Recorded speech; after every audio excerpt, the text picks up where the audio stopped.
Hey, it's BAO, and thanks for joining me for Coffee with BAO. This is a series where I chat with people who are doing really cool stuff in business, music, entertainment, pop culture, and more. And then specifically, I like to focus on their creative process, their cultural identity, and their personal growth. And since this is still an early episode of my show, I'd really love your feedback on what's working and what could use some work. So you can contact me at coffeewithbao.com. So let's meet our guest. Today I'm hanging out with a fellow Asian American performance artist. She's also a comedian, actress, writer, and elected official in Koreatown in Los Angeles. She's performed her original shows at dozens, if not hundreds of venues across the world, and she just wrapped up a one-woman show called Kristina Wong for Public Office, and is currently doing a show called Kristina Wong, Sweatshop Overlord. Here's my new and hilariously smart friend, Kristina Wong. Pshaw! Kristina!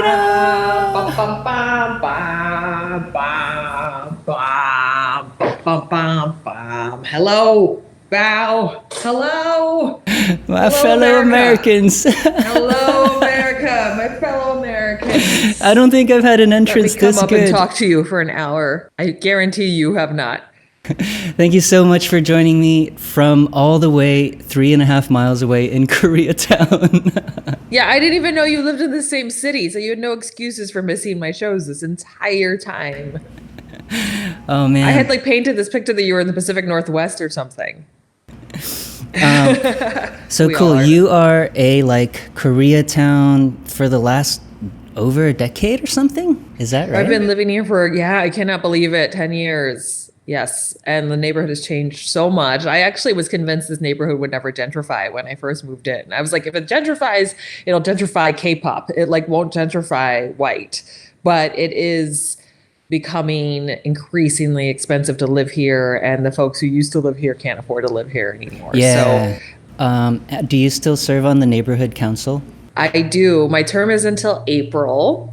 I'm sort of struggling with whether or not to run again because it is such tedious work, but it is really necessary work.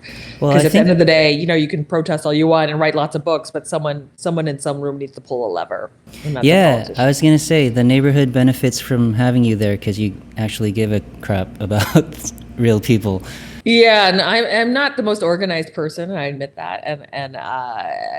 So there's still things I just don't understand, or I don't think I should chair a committee because I just don't have it together to put together an agenda or submit a piece of paper to the city. There's so much work that's unpaid, and it doesn't function because we lose a lot of our elected members because they have to, they have families to take care of, they have jobs.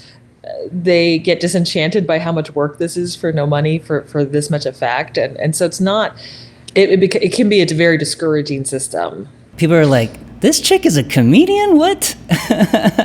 She's talking about running for office. It's really cool. And your show actually got me emotional at the end when you were really passionate about Oh, good. Yeah, unfortunately, I don't own the recording. Center Theater Group only ran it for 30 days. So I'm going to try to figure out with them, what are the options to continue to air it, or I'm talking to a few venues about performing it again from my home. You also came to LA to go to school, right? Before just being a LA professional? I grew up in San Francisco and I went to UCLA. I was I'm going to give it a couple years here. Couple turned into 4 turned into 8 turned into 16. Yeah. Now I'm still here 20 years later. That's so cool. I don't know. We all benefit from having you in town, so I'm glad you're here. Thanks. Had your family been in the Bay Area for ages? I mean, do you know your family history about coming to the Bay Area? Yes. So my grandparents on both sides were immigrants from Hong Kong and southern China and Toisan, China. And on one side, my family owned a laundry in the Richmond district. On the other, they owned a butcher shop. Oh, cool. So, it was true, Chinese San Francisco stories of immigration. And I don't think they ever dreamed that they'd have a granddaughter who maybe became an elected official, but not an unpaid one, performing in front of a set that she sewed herself. That's so funny because I was gonna ask, like, I read that your parents had pretty normal jobs in like finance or Yeah, sales and stuff. And accountant, yeah, how do they feel insurance, about like your? super conservative jobs. That's a whole other interview. How do they feel about this? They're very supportive now because I can support myself with this. But the years out of school, I was just like, I didn't really feel like I was an adult until I was 28 when I was finally able to just kind of make a living and not scramble for $20. But like I finally kind of got into a rhythm where I figured out how to tour my work. And I remember in my most panic moment, I must have been like 24. At that point, my insurance premium was only $100 a month. Now, anyway, I remember having to drive to my friend in West Hollywood to borrow $100 to pay off that premium. Right. God, And that's crazy. yeah. And I think at one point, also at that point, I was getting charged to have my own checking account, like $25, because I just didn't have enough of a Yeah, yeah, balance. those were the days. And now I cannot even fathom that that was me at one point. And but I'm witnessing friends of mine who are still in that situation, and no, I feel very lucky that I figured myself way out of that. But it was a lot of work. It was so hard. I remember I just felt like I didn't go back to San Francisco to be around my family because I wanted to pursue this. And I knew if I lived in the same city, it would just be constant nagging from them. So part of me staying in LA where I had to pay rent and be a little bit more isolated was trying to carve out this identity as an artist.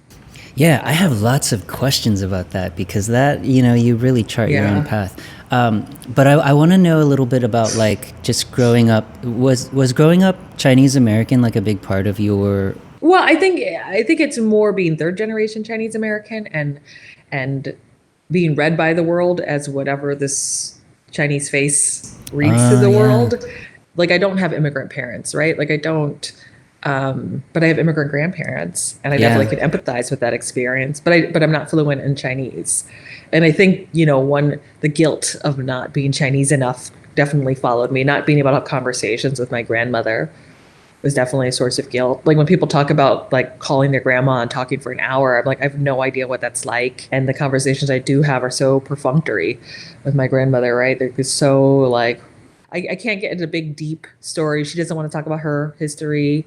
She says she claims to not remember anything. I think it's just painful, or she yeah, maybe it is just age and she doesn't remember. So, I think a lot of that kind of guilt and pain followed me. And I think when I'd be hanging out with like my not Chinese friends, I remember like being out like late at night as a teenager, like sneaking out and having like all this guilt about my grandmother who's like asleep in her bed, but like, just feel like I'm being so bad. I'm being so bad. Like I'm such a shame. I'm such a shame. And I don't feel like anyone else carried that guilt. I don't know. Like I just had a lot of guilt around what I wasn't holding on to yeah. and That makes sense. how distant I was being from them. And this is why making my own work was so freeing because like the options for what I could portray as an Asian artist, if someone wrote me a part, it would probably be limited to what my race would perform. And that was also very limiting and not necessarily my own experience, right? So it might be something that requires me to have an accent or be bilingual in that role.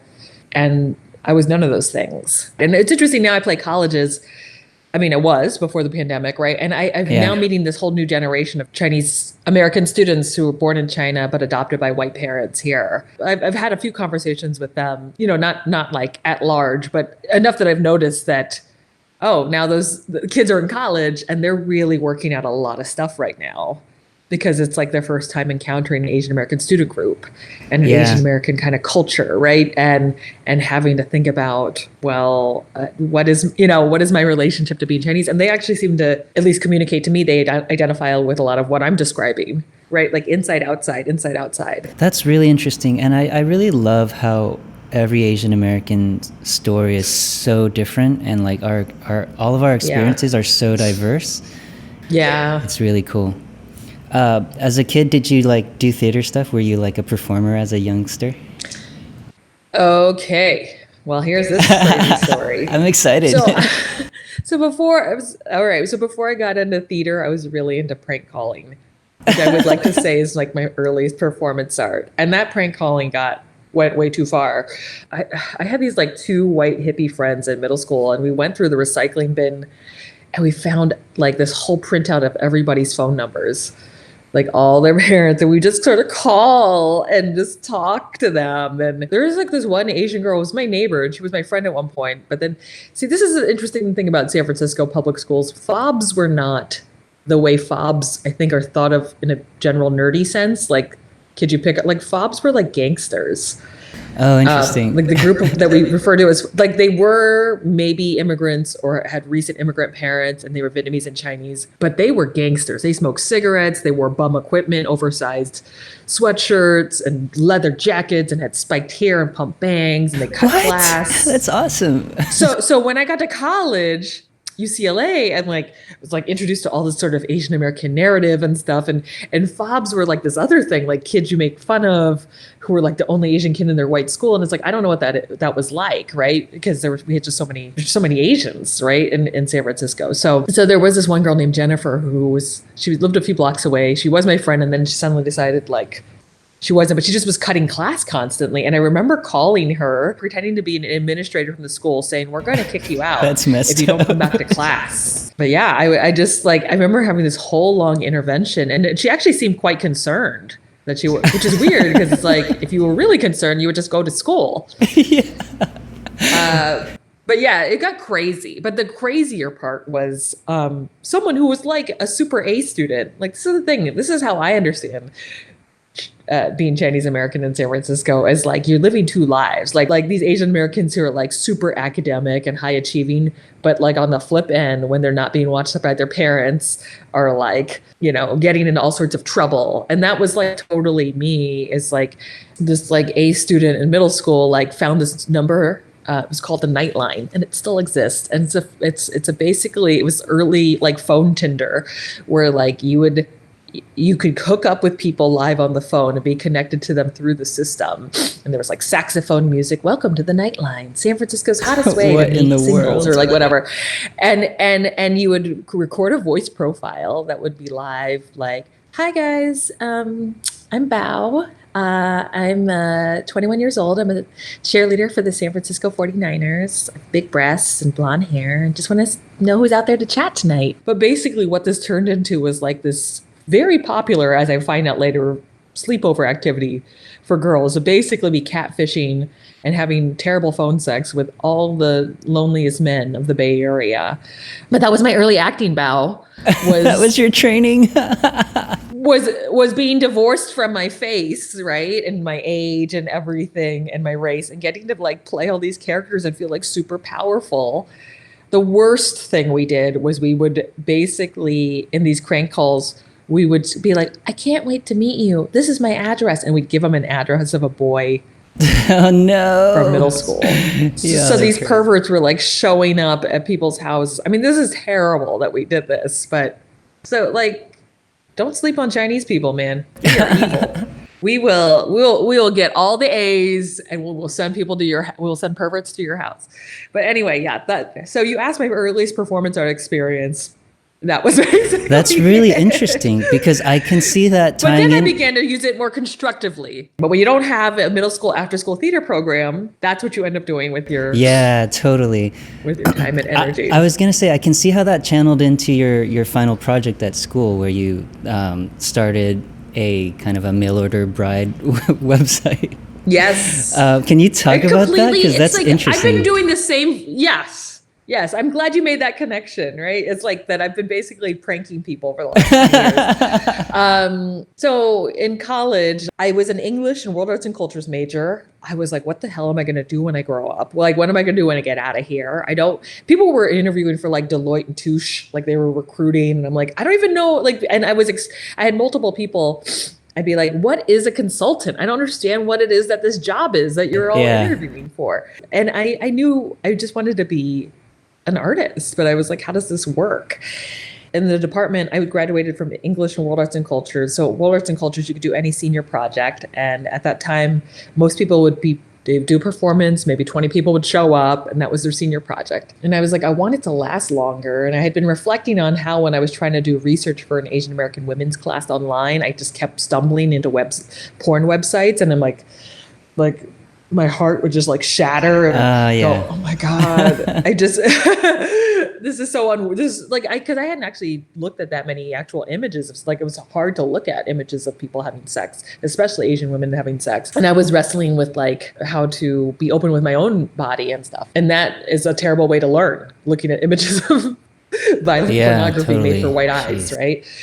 But anyway, I was just like, I know, I'll trick audiences looking for pornography to look at me. And that was a crazy thing, right? To actually like put my own face and my friends' faces in the stream of dudes looking for porn and purposely angering them. But it was also a really intriguing concept to me in terms of how to get an audience. And it was like, this became something that I began to follow this train of thought, like how to trap an audience. So that was intense because I got a lot of hate mail. Even my own friends didn't understand it. They were like, "You hate white people," and I was like, "What? Wait, no. That I'm a little bit deeper than that." Just a little. Yeah. So that was crazy. So I went from there to like retreating back into the theater where I could do more nuanced work. Because like, if all your work and all your art is done that publicly for people who are not your audience and not going to embrace or care about the nuance, it's going to be really frustrating, right? To find yourself and feel confident in what you actually have to say. But for the most part, my theater work is for people who aren't going to have the same immediate, like, fuck you, communist kind of reactions that I get from my, short web work, right? Or from trolls on Twitter. Yeah, got it. So after school, you got a pretty big boost from the Creative Capital grant or fellowship. Yes. Oh, you've done your research. Wow, I'm so proud of you.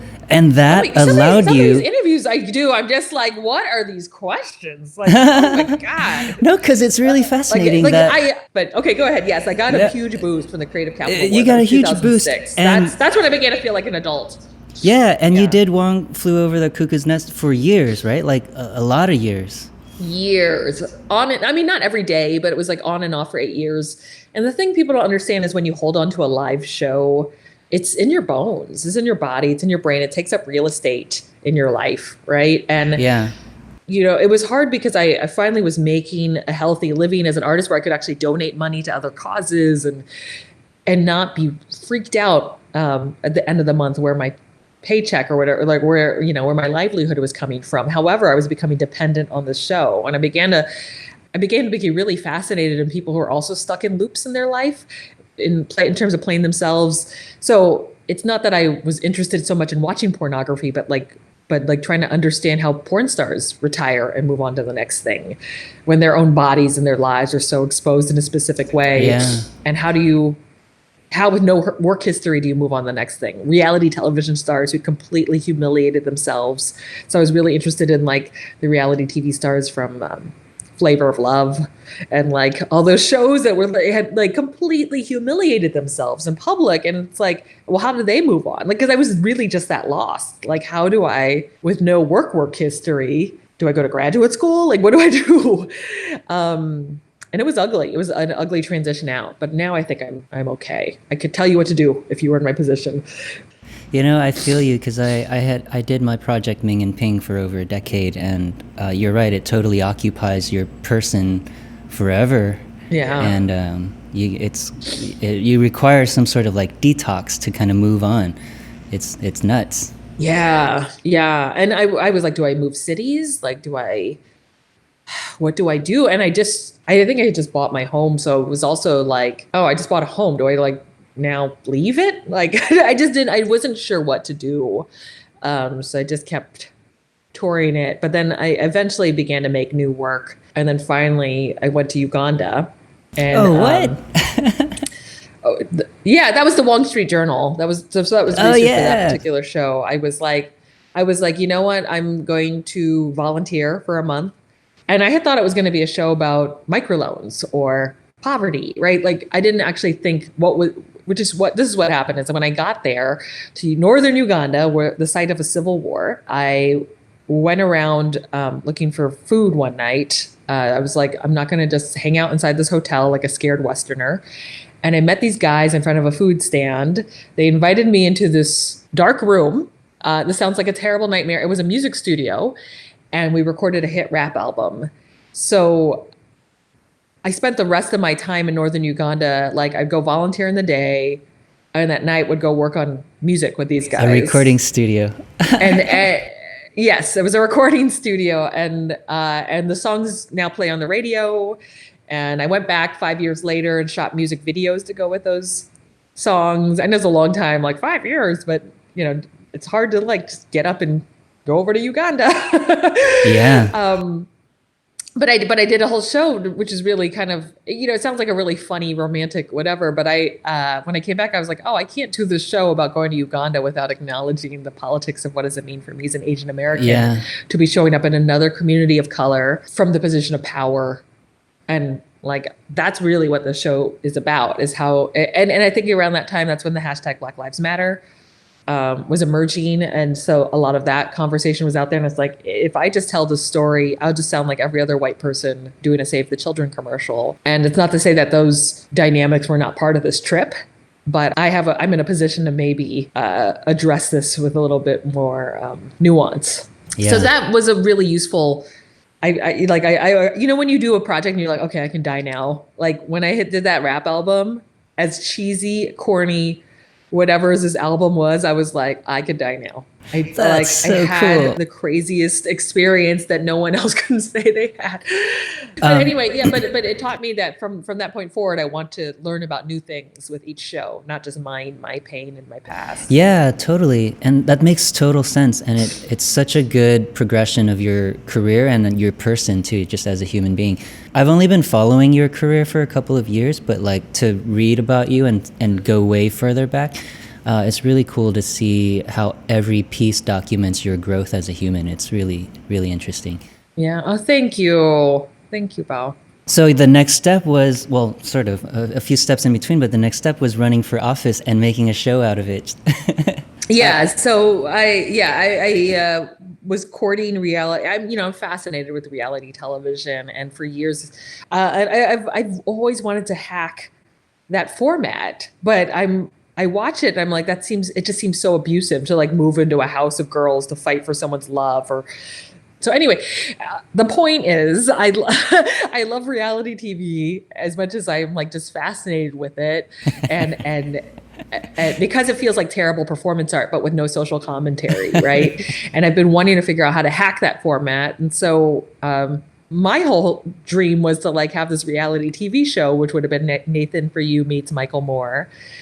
And nothing made sense once it was time to shoot, which was when Trump took office, because me at my worst was actually giving more fire to the people who I was trying to not empower. Yeah. Right. Like I thought, we all live in a world where we can laugh at an activist who behaves this way. But instead, what became very clear is like, oh, wait, there's this whole other half of the world who will see this show and actually believe that all Chinese people are this naive, or believe that all activists are this stupid and don't think shit through. So when that TV show didn't get picked up, and also the whole process of trying to shoot that show, I was just like having a lot of moments where I was just like, I don't feel good about this, but I'm just going to keep running with this. I need this to happen. And then I was just sort of left on my butt going, what the fuck do we do? And the answer just one day came to me. You're going to run for office, because that's the ultimate hack, right? Is to insert yourself into the system that you're trying to change. Yeah, it's really well written, that show. The way that it kind of takes you full circle. Thank you. I'll take that. Yes. Well done. And it was sort of like happening. The reality was I was elected, and I was like, okay, I'm going to do a show on this. That's so funny. And I'd sit through these 3.5 hour long meetings, and I was just like, what should I do? What? But yeah, I sat long enough and just sort of listened and kind of, thought about like, well, what's interesting. And we had a couple of votes that were super interesting, and that's what you're hearing that made it into the show. But it is a lot of otherwise really tedious voting. Yeah, like formalities. But the story I think you're referencing is when we, Angie's my neighbor who got me. Your Emmy Award-winning neighbor? By feeding, yes, my Emmy Award-winning reality TV show producer friend Angie, who I know from having made a reality TV awesome. on Mixed with her. She gave me an edible because I was really upset that Alex Jones and his people were trolling me.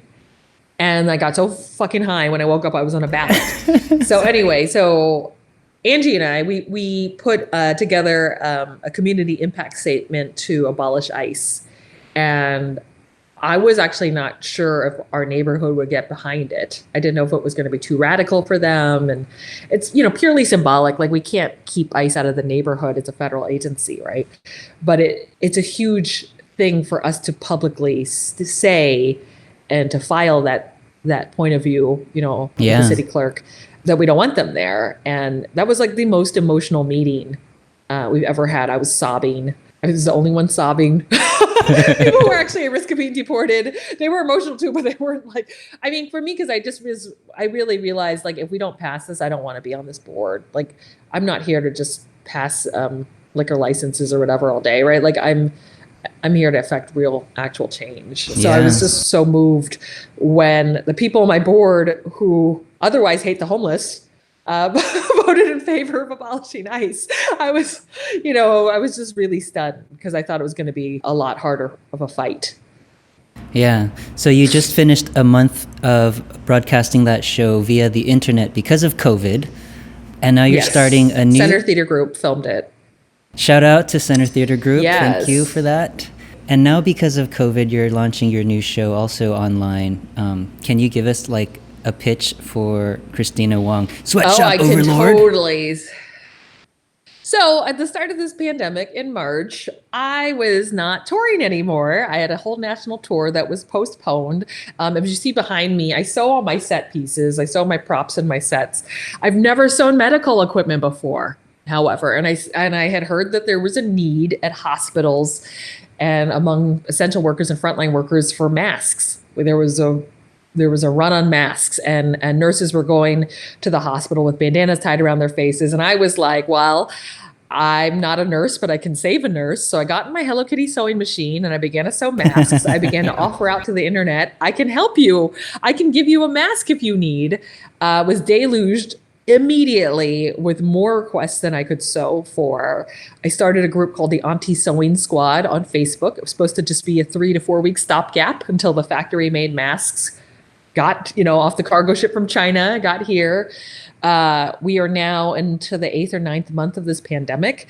We are still sewing masks at this point for very vulnerable communities, farm workers who are frontline workers, in my opinion. Yeah. Indigenous communities, incarcerated communities, migrants waiting for asylum at the border, basically filling the hole that systemic racism has left. And Kristina Wong Sweatshop Overlord is basically about how in the first 10 days of the pandemic and basically chronicles up until now, I found myself going from out of work artist to basically this overlord of this volunteer empire. So my Sweatshop of Aunties it's basically a national network of hundreds of aunties. It actually grew. I was joking that I was the Sweatshop Overlord because the first volunteers were all Chinese and Asian. And I was like, what's that about? Because we were like, and as it turns out, a lot of us have parents or grandparents, like my grandparents in the laundry business who worked in garment industries as a rite of passage into America. And I was just sort of like, oh my God, what is this terrible ancestral destiny that has happened? Where like Gold Mountain failed us. And now here I am, the college educated granddaughter, like sewing masks out of old bed sheets and conference lanyards so that a nurse doesn't die. Like what the hell? What the hell? We're not all Asian women at this point. Now it's gotten so ridiculous that I now order white grandmas around and have them sew for me. But we're like this amazing network of radical care. And I think it's an interesting, like some of the aunties have watched it have told me it's like, oh, this is like the best retelling of the pandemic because it's like through the lens of someone who's literally like in her home running a shadow FEMA. Totally. Like trying to find the materials. Like I just fell deeper and deeper and deeper into it. If you told me in the middle of March, 8 months later, if you do this, Christina, you will still be sewing. You'll be doing relief vans in Standing Rock and to the Navajo Nation. You will be sending emergency supplies to elders in a rural village in Alaska who can't get their shipment that's stuck in a FedEx holding facility. I'd be like, no, I'm not doing it then. But we just kept slipping deeper and deeper in. Exploded, and we were like on Good Morning America, CNN, NBC, Washington Post, right? We have a book deal. We have a musical collaboration with the Kronos Quartet. Like it just, I'm doing an interview with Rebecca Solnit today for a virtual conference called Critical Auntie Studies, which I didn't know was a thing, but there are these academics who write about the archetype of the auntie, and apparently what we do fits right into it. So yeah, I would trade this all in for this not to have to be an issue at all. Like I've just never seen my career explode like this during a pandemic. But that's what this show is it's sort of like recounting all of this and a lot of frustration, and it's still being written as we keep going along. Yeah, what a crazy phenomenon, huh? I'm going to show a little image so ridiculous. Your promo image. Okay. Kristina Wong, Sweatshop Overlord is Kristina's new show. You can find Kristina at KristinaWong.com, and that's Kristina with a K for everyone who's listening to this without the image, KristinaWong.com. And it looks like you always kind of return to the same themes in your work about, social justice, racial identity, maybe gender even, like gender equality. Have you always kind of been interested in that, or was that something you developed over working? No, I didn't care. No.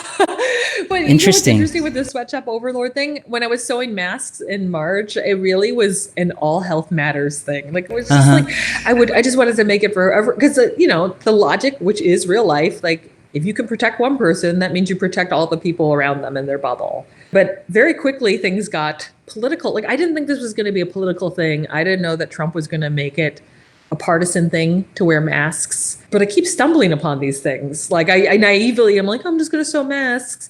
But it became very evident that some people had access to masks that others didn't, right? And it would make sense as a group to put your efforts towards the people who aren't getting it, not to everyone at large. But yes, like very quickly, we have found ourselves really upset and critical of the government's response to this. We found ourselves sewing for these communities that basically like almost stand in the face of this current administration, right? Like incarcerated communities, migrants at the borders, people trying to get out the vote in Georgia. That's a big community, BLM. So it's just so weird how like that seems to happen with everything I do. Is it's just sort of like, I just want to help you, and then you begin to do calculations and go, wait, I need to be strategic. And why do I have to be strategic? Oh, because this is the population that's really left and really in dire straits. Isn't that like pretty exhilarating to kind of react on your toes to the reality of your work affects real life? It's not just like in this isolated art thing, and to react to everything. It must be like kind of freaky, but like exhilarating and fun at the same time. I would say the last two shows, which is Kristina Wong for Public Office and Kristina Wong Sweatshop Overlord, definitely feel like they react the most to this present moment. Well, especially Sweatshop Overlord. At one point we were trying to figure out how to get a possible donation, which actually fell through, of hand sanitizer from Fresno to the Navajo Nation. And we were pricing out like pallet shipping. Yeah. And I just had to take a moment on this phone call, and my like second in command is Amy Tofty, who's a screenwriter who I met on a ride share, and then I totally sucked her into this, and we just had to go, wait, what are we doing? We are trying to get hand sanitizers. The Navajo Nation. Is FEMA doing this right now? Like, we're just like stunned how close we are to this whole situation, and how deep we got into this. It's thrilling, but not in a great way. Yeah. I mean, it feels like, this is what it means to really boots on the ground. But honestly, there was a time where I didn't want to do political work, where I was exhausted with the responsibility of it. But I think that we have to recognize that our work, that culture is responding to a moment, right? And a non-response is a certain kind of apathy, like a purposeful apathy that's out there. I heard a great thing that's like, just because it's a play in a theater with an all-white cast, the absence of people of color on that stage still makes it about race. The fact that it's a white family, it's still about race, and that we have to think about that everything has some sort of political significance, some more overt than others. Yeah. Wow. You should feel really good that your work has so much meaning and impact on real life, regular life. And it feels like you've been really successful at charting your own path, like I said before, like just creating your medium rather than trying to like fit into an existing medium. And I wonder what made you realize that you needed to like just invent this stuff rather than try to wedge yourself into an existing medium or format. I was a terrible auditioner. I still don't book. Like if my if my artistic voice would only be realized through 2 lines on a Tide commercial, like that's not being an artist. Like that's Yeah. making money with your body, right? Like, but I was just seeing other artists who were guests at my campus at UCLA were making their own work, and it wasn't just theater. Here's a script. I'm going to say the script, but it was just like really kind of fun, inventive. Like watching site-specific work was really exciting. Watching devised work was really exciting, and I didn't know what the hell I was doing when I was like, I'm going to write a show. Like, how the fuck do you do that? Because there are classes where you can learn to make a show, and I don't really do multi-character shows, if you've noticed. Like, I kind of hate that format. Yeah. So that, I mean, a lot of it was just like this interest in wanting to invert space and kind of point out how everyone is performing at all times. Wow. And just sort of, I mean, this is my fascination with reality TV, right? Is like, I love watching it as a form of performance. Like, how are these people able to fall in love, like genuinely, on this very specific episode timeline? I'm watching The Bachelorette right now, by the way. I'm gonna go back to watching that when this is over. And immediately like see this person and like what is it about that competition and that game, and but also being watched that allows that to happen? And I just find that really fascinating.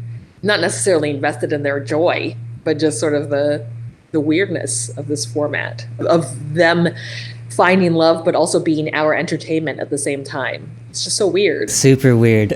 So I don't know. I'm just fascinated by that as a performance artist and want to continually like challenge and invert that. When I dropped out of art school in the early 2000s, I started my project Ming and Ping, and it was out of frustration. It was a reaction to celebrity boy bands that are assembled in a factory-like setting, right? And sync and all that stuff. I think that's sort of when it started. Is like those bands, those a lot of those boy bands were very much like generated. Yeah. You know, but my project was born because I honestly didn't think Asians in America had a market, which is a sad thing for me to think at that time. You know, which is why I made these identical twins from Hong Kong who are like over the top looking, and they're kind of ambiguously gay because they're twins, but they're holding hands in this key photo that I made. And, you know, that caught on during the MySpace days and kind of became a meme before memes were a thing. That's always going to be reality, right? For creators like us to react to things that we feel kind of crappy about in society.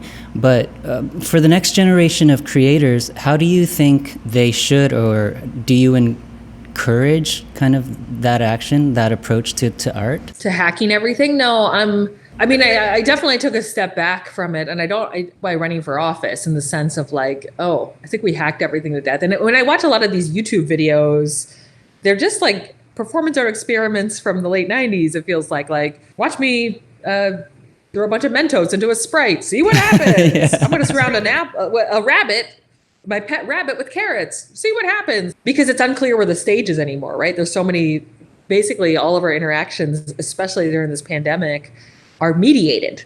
They happen through screens, right? So we're already performing and framing ourselves in a sense. Like, right, I was about to start this interview with you at 10 a.m., realized, oh, it's a video interview too? Give me 45 minutes. Now I have my costume on, right? I don't want to be like that old lady that's like, back in my day. But I do think I can't wait to just have interactions in person. With, like, no bullshit. That we can just get back to emotions and not performance and making impressions, if that makes sense. I'm looking forward to a long renaissance after this of performance that's just live bodies. I can't wait to watch dance. I don't want to watch any performance that has a screen. Like I just want to see like actors on stage. And I do a lot of performances with screens behind me, right? But like I'm like, I just want to see people in Yeah. spaces. I hope, like you say, the renaissance after this is just, there's going to be so much cool stuff that comes out of it. Just a reaction to this oppressive vibe that we've had for the last 9 months and soon to be a year, I guess. So I was going to ask you to kind of wrap up the conversation. A lot of creatives create their work in kind of a vacuum of an art environment, but your projects run like parallel with real life and have major impacts on real life. And I was wondering if you can offer me any advice as I'm creating new work to give a little bit of insight into your process about conceiving these ideas and how to kind of plan or react to how they impact real life. Because you're kind of like the superstar of that. Oh, thanks, BAO. Thanks. Yeah, I'm put you in my will. What would you like from my house? What would you like from my house in my will? This I had to learn over time, right? Is to sort of develop a piece in steps and in stages. In the before times, I would maybe, like with Kristina Wong for public office, it wasn't like, boom, I'm going to do this big crazy speech. It was like I was offered, can you do 20 minutes at this event? Okay, great. Let me work out something at this event. Like I'll give a speech, or I'll debate a dog, or I was just trying to work out little things. And then I would cobble. And I think this is how stand-up comedians also do it. I don't consider myself a stand-up, but like, they go to open mic and they work out like a few new jokes. Okay. And then they'll take it to the Laugh Factory. Right. So Sweatshop Overlord's a little different because time is just moving so crazy, but the audience is much more forgiving. So I'm just like premiering full-length shows every time that are changing every time. Yeah. And we just try to preface it before and after with like, this is happening during the pandemic. It's about the pandemic. It's going to switch. But try to set up expectations in a way so that people aren't like, that looks so unpolished, or what the fuck was that? Or like, why are there 200 people watching such a messy piece? Or like, that was the show. But as far as reacting, I guess I'm a news junkie. So I watch a lot of news and I think about it. If you imagine that I'm so obsessed with reality TV that I watch everything in the context of it, that I actually watch The Apprentice, right? I watched every episode of that. And so I can actually take you through how we got from Flavor of Love, Rock of Love, Shot at Love with Tila Tequila, The Apprentice. I could take you through that whole timeline to where we are now as a nation. And it's blowing my mind that Trump is basically still performing like a reality TV star. Yeah, absolutely. He's still... Except he has no producers. Like, he has people around him, but he doesn't have he's his own story producer. They're all interns. And so he's trying to just like drop those zingers, right? And the same kind of zingers that would normally show up in a trailer or whatever, he does that. And so I think a lot of that fascination and that lens is how I look at stuff and how I'm responding to it in my own work as also a failed reality TV star. Like I'm going, oh, I see what he's trying to do here. He's trying to drop the bombshell, the plot twist, or like, So the pandemic has given us a lot of time to stew around, ourselves and what we can improve, either technically or personally. What's something that you're working on right now to level up on Kristina Wong, the next generation? Just trying to get the sweatshop going. I subscribed to Cantonese Class 101. Oh, wow. That actually helped me develop a lot more peace in my life, is learning Chinese again. And I kept thinking I had to go into a classroom to do it. But Cantonese is a very hard language in general, but very hard to find classroom settings to learn it.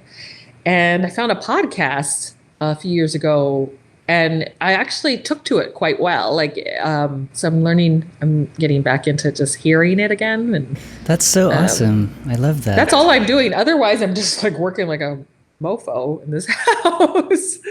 Sometimes I totally feel you because sometimes I don't have the vocabulary to have deeper conversations with my mom in Vietnamese, and it's such a weird feeling.